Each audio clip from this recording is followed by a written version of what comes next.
So many of our clients desire the ability to live outside, the ability for the architecture to expand into the environment is very important. And so I think from a aesthetic and cultural perspective, I'm really interested in the building's relationship to the landscape.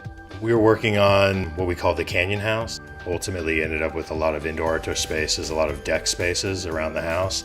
We started looking at a number of different electric heaters that could be physically mounted. We found a few that we thought we could integrate well with the home.